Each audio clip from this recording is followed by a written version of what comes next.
ہمارے رب العالمین فرماتے ہیں اولئک علیہم صلوات من ربہم ورحمہ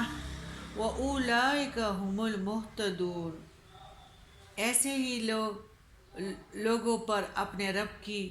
عنایتیں ہیں اور مہربانیاں ہیں اور وہی سیدھی راہ پر ہیں۔ پہلے آیات میں یعنی سیدھی راہ پر چلنا اور قائم رہنے کے لیے ایک مضبوط ایمان کی ضرورت ہے، جو سب سے پہلے جو ہمارے ساتھ کے ضابط حیات ہے قرآن پاک۔ اگر اس کے ترجمے کا علم نہ ہو، عربی میں یہ اس لیے بھیجا گیا ہے کہ اس وقت تو عربوں کی زبان عربی تھی، اس کو ہم نے سندھی، بلوچی، ڈچ اور انگلش، انگریزی میں اس کو اپنی زبانوں میں ہم نے ضرور سننا چاہیے، تاکہ ہمیں بھی اللہ تعالیٰ کی طرف سے جو عمل کرنے کے طریقے ملے ہیں کہ تاکہ ہم بھی فرما برداری اختیار کریں اور ہماری ایمان کو تقویت نصیب ہو جائے۔ محتدون سیدھی راہ پر چلنا یعنی راہ معلوم کرنا اور پھر اس پر چلنا، قائم رہنا اور پھر منزل مقصود کی طرف آگے تسلی کے ساتھ چلنا اور پھر خدا کا مل جانا، عاقبت کی آبادی۔ اس آیات میں ان لوگوں کی خوشخبری کے سنانے کا حکم ہے جنہوں نے اللہ کے حکم کو مانا اور ان پر عمل کیا۔ اسی آیات میں ان لوگوں کو خوشخبری سنانے کا حکم ہے جنہوں نے اللہ کا احکام کو مانا اور اس پر عمل کیا۔ پہلی آیات میں یہ بھی بتایا گیا تھا کہ مسلمانوں کی ایمان کی پختگی اور ان کی اطاعت اور فرمانبرداری کا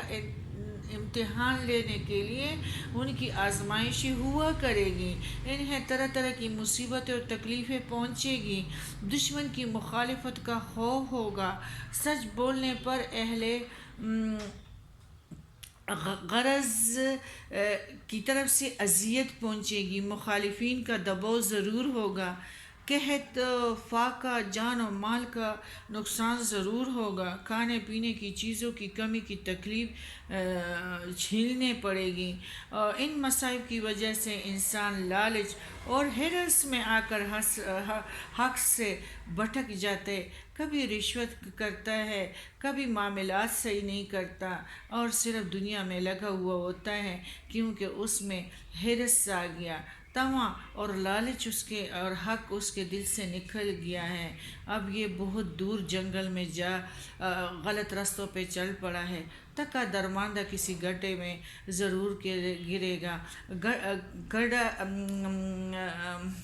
ہمارا جو ہے گڈھا کیا ہے، وہ ہے ایک قبر کہ بس اس میں گرے گا، پھر آپ کو پتہ ہے کہ سجین ہے۔ تو اللہ تعالیٰ نے اس طمع کو اور لالچ کو اور ہرس کو ان کے لیے کیا ہے جو قرآن سے دور ہیں، اللہ پیارے نبی کے سنتوں سے دور ہے، اطاعت رسول نہیں کرتے، فرما بردار نہیں بنتے، تو اللہ تعالیٰ ان کو